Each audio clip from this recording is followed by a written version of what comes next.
नमस्ते, मेरा नाम है विनय आकाश और अब देखना शुरू कर चुके हैं प्रभा साक्षी का खास कार्यक्रम मोस्ट रिलायबल इंफॉर्मेशन यानी एमआरआई। अक्सर ये कहा जाता है कि लोकतंत्र के 4 स्तंभ हैं। पहला विधायिका, जो कि कानून बनाने का काम करती है।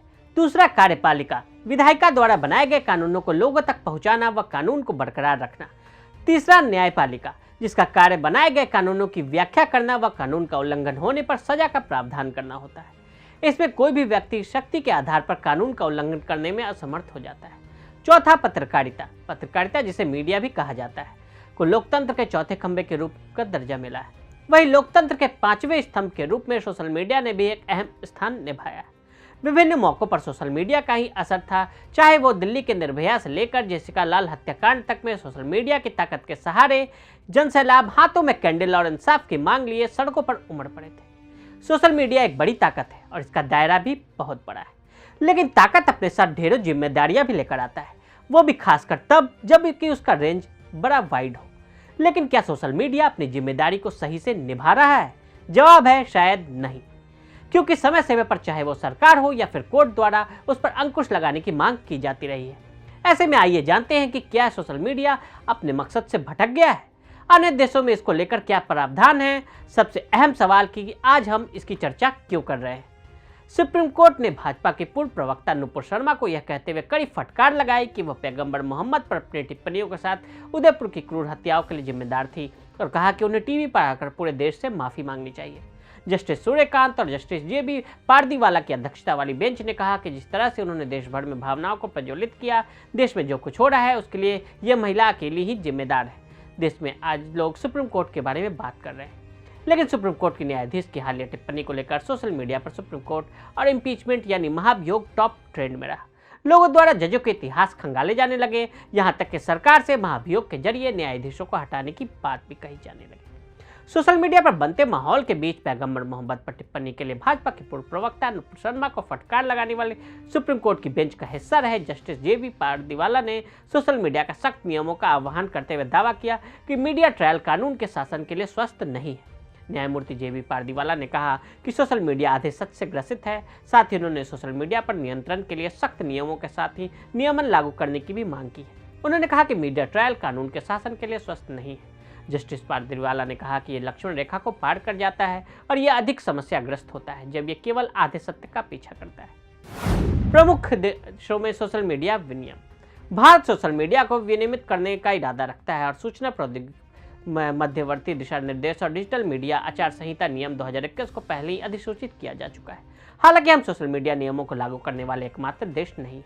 आइए देखें कि प्रमुख अन्य देशों में सोशल मीडिया के नियम भारत के नियमों से कैसे अलग है। संयुक्त राज्य अमेरिका।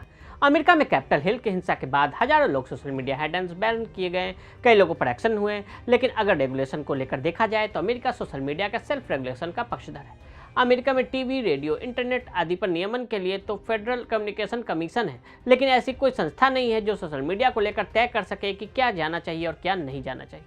हालांकि हाल में कई विवादित मुद्दों पर इन सोशल मीडिया कंपनियों के अधिकारियों को अमेरिकी संसद के सामने पेश होकर सफाई देनी पड़ी। हालांकि सोशल मीडिया को विनियमित करने के लिए संयुक्त राज्य अमेरिका में संचार सभ्यता अधिनियम की धारा 230 सबसे महत्वपूर्ण प्रावधान है। इसमें कहा गया है कि एक इंटरैक्टिव कंप्यूटर सेवा को तीसरे पक्ष की सामग्री का प्रकाशन या वक्ता नहीं माना जा सकता। संयुक्त राज्य अमेरिका के वर्तमान राष्ट्रपति जो बाइडेन ने सार्वजनिक रूप से धारा 230 को पूरी तरह से निरस्त करने का प्रस्ताव भी रखा है। अन्य विधेयक और सिफारिशें। यूरोपीय देशों में देखा जाए तो ब्रिटेन में लंबे समय से सोशल मीडिया कंपनियों के सेल्फ रेगुलेशन पर सरकार का जोर है। अमेरिका ने ब्रॉड लेवल पर सोशल मीडिया सेल्फ रेगुलेशन के आधार पर संचालित हो रही है, लेकिन अदालतों में शिकायतों के दौरान इन कंपनियों की जवाबदेही तय होती है, इसलिए सेल्फ रेगुलेशन के नियम वहां पर काफी सख्ती से लागू होते हैं। ऑस्ट्रेलिया ने 2019 में sharing of abhorrent violent material act पारित किया। इसमें नियमों के उल्लंघन पर कंपनियों पर आपराधिक जुर्माना, 3 साल तक जेल और कंपनी के ग्लोबल टर्नओवर के 10% तक के जुर्माने की व्यवस्था है। न्यूजीलैंड में मस्जिद शूटिंग की घटना के लाइव स्ट्रीमिंग को लेकर सख्त कार्रवाई इसी नियम के तहत शुरू की गई। इससे पहले 2015 में आए ऑनलाइन सेफ्टी एक्ट में आपत्तिजनक पोस्ट को हटाने को कहने का अधिकार ई सेफ्टी कमिश्नर को दिया गया, जिसके बाद 2018 में रिवेंज पोर्न पर सख्त एक्शन के प्रावधानों को भी जोड़ा गया। ऑस्ट्रेलिया में नियमों की मांग 2014 की उस घटना के बाद से हो रही थी जिसमें साइबर बुलिंग से परेशान होकर कैरला डॉवसन नाम की टॉप मॉडल ने खुदकुशी कर ली थी। रूस में इंटरनेट को बंद करने का है अधिकार। रूस में बना इमरजेंसी रूल एजेंसियों को यह अधिकार देता है कि वे किसी आपात स्थिति में वर्ल्ड वाइड वेब को स्विच ऑफ कर सके। रूस का 2015 का डेटा लॉग सोशल मीडिया कंपनियों के लिए एक अनिवार्य करता है कि रूस के लोगों से जुड़े डेटा को रूस में ही सर्वर में स्टोर करना होगा। चीन में तो इन कंपनियों पर पूरी तरह है पाबंदी। वहीं अगर चीन का मामला देखा जाए तो वहीं ट्विटर, गूगल और व्हाट्सएप जैसी सोशल मीडिया साइट्स ब्लॉक है। इसके विकल्प के तौर पर चीन ने वीबो, बाइडू और वीचैट जैसे अपने सोशल मीडिया प्लेटफॉर्म को डेवलप किया है। Media trial. न्यायपालिका सख्त शब्दों में कहती आ रही है कि संविधान के अनुच्छेद 19(1)(a) में प्रदत्त बोलने और व्यक्ति की स्वतंत्रता का अधिकार असीमित नहीं है। इसलिए मीडिया चाहे वो प्रिंट हो या इलेक्ट्रॉनिक या फिर सोशल मीडिया को इस अधिकार की लक्ष्मण रेखा नहीं लगनी चाहिए। मीडिया ट्रायल की बढ़ती प्रवृत्ति और उनके खतरे का संदर्भ में उच्चतम न्यायालय ने कई फैसलों में मीडिया को आगाह किया है। इसमें कोई दो राय नहीं है कि मीडिया चाहे प्रिंट, इलेक्ट्रॉनिक, डिजिटल हो या फिर सोशल मीडिया को किसी भी स्थिति में अभिव्यक्ति की आज़ादी के अधिकार का इस्तेमाल करते समय अपनी भाषा, मर्यादा, संयम और किसी भी जांच में हस्तक्षेप के अनजान प्रयासों में अदृश्य सीमा रेखा नहीं लगनी चाहिए।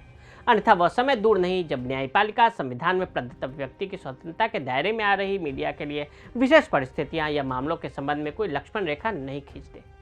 बहरहाल इस बारे में चर्चा हो रही है कि क्या नए इंटरमीडिएटरी कानून नियम पर्याप्त है या अतिव्यापी है। भारत में 44 करोड़ से ज़्यादा सोशल मीडिया यूजर्स हैं। इसके साथ ही इतना बड़ा दायरा होने की वजह से इसमें लोगों को प्रभावित करने की शक्ति भी बहुत है, ऐसी शक्ति जिसे अनियंत्रित नहीं छोड़ा जा सकता। दुनिया भर के देशों ने अपनी बेलगाम शक्ति को सीमित करने के लिए इन प्लेटफॉर्मों को विनियमित करने के महत्व को अमल में लाया है, लेकिन एक संप्रभु राज्य और दुनिया के सबसे बड़े लोकतंत्र के रूप में भारत को हर कीमत पर मौलिक अधिकारों की रक्षा के बारे में भी सोचना होगा। तो आज हमने आपको कितना जरूरी है सोशल मीडिया पर अंकुश, क्या है इसकी लक्ष्मण रेखा, इसके बारे में बताया। आज के लिए दी इजाजत। ऐसे रिपोर्ट्स को देखने के लिए प्रभा साक्षी के साथ लगातार बने रहे। वीडियो को देखने के लिए फेसबुक और ट्विटर पर फॉलो करें, यूट्यूब पर प्रभा साक्षी को सब्सक्राइब करें।